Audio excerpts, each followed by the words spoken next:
Question number 6, H.C. Verma, Part 2, Chapter 30.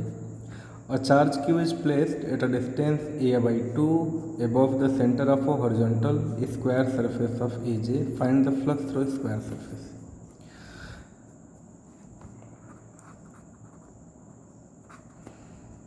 Basically according the question यदि diagram plot करें तो एक स्क्वायर प्लेट है, स्क्वायर सरफेस है,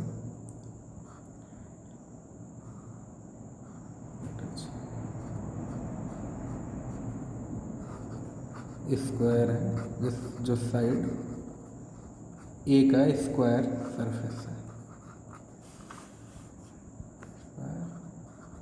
सरफेस है जिसका साइड ए है।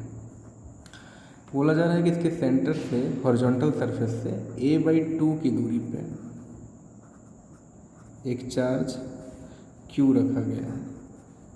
तो मुझे इस चार्ज के कारण इस सरफेस से लिंक फ्लक्स चाहिए। तो दो बातें हैं, ये एक ओपन सरफेस है और ओपन सरफेस से फ्लक्स लिखने का एक ही तरीका है E cos थीटा। इस चार्ज के कारण कितनी इलेक्ट्रिक फील्ड है हर पॉइंट पे वो कैलकुलेट करें, फिर एरिया वेक्टर से का डॉट प्रोडक्ट ले लें। लेकिन इस चार्ज के कारण हर पॉइंट पर इलेक्ट्रिक फील्ड सेम नहीं है, हर पॉइंट की दूरी अलग अलग है तो इलेक्ट्रिक फील्ड भी अलग अलग है। तो एक ही तरीका है कि हम गॉस थ्योरम से करें, but Gauss theorem is applicable for close surface, symmetric close surface.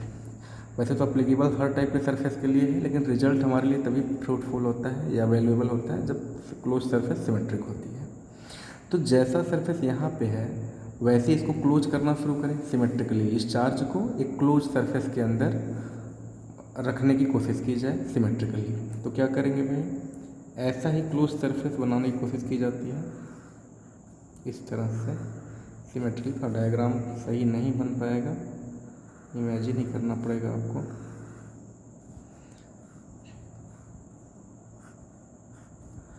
इस तरह से समझ लें कि यहाँ से ये a/2 की दूरी पे, a/2 दूरी पे ये ऐसा ही सरफेस है, फिर यहाँ से a/2 दूरी पे जैसा ये स्क्वायर सरफेस है वैसे उसी साइड a का ये भी है, और इससे a/2 दूरी पे ये टॉप है। तो अब ये हाइपोथेटिकल सरफेस हमने बना दिया है, तो ये क्यूब बन गया, जो साइड ए का क्यूब हो गया, ये कंस्ट्रक्ट हो गया क्यूब जिसका साइड है ए। अब यहाँ पे हम गॉस थ्योरम लगा सकते हैं। तो गॉस थ्योरम क्या कहता है कि total flux link through any close surface is equal to charge enclosed upon epsilon naught. तो इस क्लोज सरफेस के अंदर चार्ज है क्यू, तो क्यू अपॉन एप्सिलॉन नॉट। ये तो टोटल फ्लक्स लिंक है इस हाइपोथेटिकल क्लोज सरफेस, लेकिन हमें चाहिए इस सरफेस से। तो इसके लिए आप देख सकते हैं कि ये चार्ज जो है सिमेट्रिक है, जो 6 सरफेस है सबसे a/2 दूरी पे है और सिमेट्रिक है। सिमेट्रिक मतलब सेंटर ऑफ क्यूब पे है। तो इस चार्ज के कारण हर सरफेस से लिंक फ्लक्स सेम होगा, क्योंकि सबका एरिया भी सेम है a²। हर सरफेस का एरिया कितना है a², ऐसा मैंने कंस्ट्रक्ट किया है a। तो अल्टीमेटली जो टोटल फ्लक्स लिखा जाएगा, टोटल फ्लक्स क्या होगा 6 × 5, जहाँ 5 को मैं बोल सकता हूँ flux link through each surface, flux link through each surface.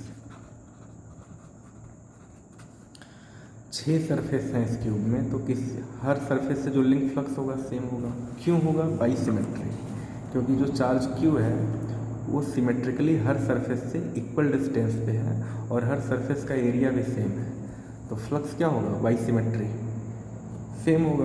तो अगर मान लें कि सबसे लिंक फ्लक्स 5 है तो टोटल कितनी सरफेसेस होती हैं 6, तो टोटल फ्लक्स हो गया 6π। तो अल्टीमेटली यहाँ पे किया जाएगा 6π is equal to q upon epsilon naught. ये इक्वेशन 2 मान लें, इसे इक्वेशन 1 नाम दे दीजिए। तो यहाँ से आपको पता चलेगा कि फाई की वैल्यू जो आ रही है वो आ रही है 1/6 ऑफ टोटल फ्लक्स, यानी क्यू अपॉन 6 एप्सिलॉन नॉट। ये हर सरफेस से लिंक फ्लक्स है, लेकिन हमें किससे चाहिए थी, बॉटम से। तो मैं सिंपल बोल सकता हूँ कि जो स्क्वायर सरफेस दिया गया था उससे लिंक फ्लक्स कितना होगा क्यू अपॉन 6 एप्सिलॉन नॉट। तो हमेशा याद रखें, जब भी गॉस थ्योरम अप्लाई करना हो आपको, सबसे पहले उस चार्ज को क्लोज करने की कोशिश करें सिमेट्रिक सरफेस से। उसके बाद आप टोटल फ्लक्स लिख सकते हैं Q upon epsilon not. Gauss theorem simply कहता है किसी क्लोज सरफेस के अंदर जो नेट चार्ज होता है उसको डिवाइड कर दीजिए एप्सिलॉन नॉट से, टोटल फ्लक्स मिल जाता है। और अगर वो क्लोज सरफेस सिमेट्रिक है उस चार्ज के बाद, तो हर सरफेस से लिंक फ्लक्स सेम होगा। तो इस हिसाब से यहाँ से फिर ये किया गया और इन दोनों इक्वेशन को इक्वेट करके हमने ये flux link through one surface निकाला।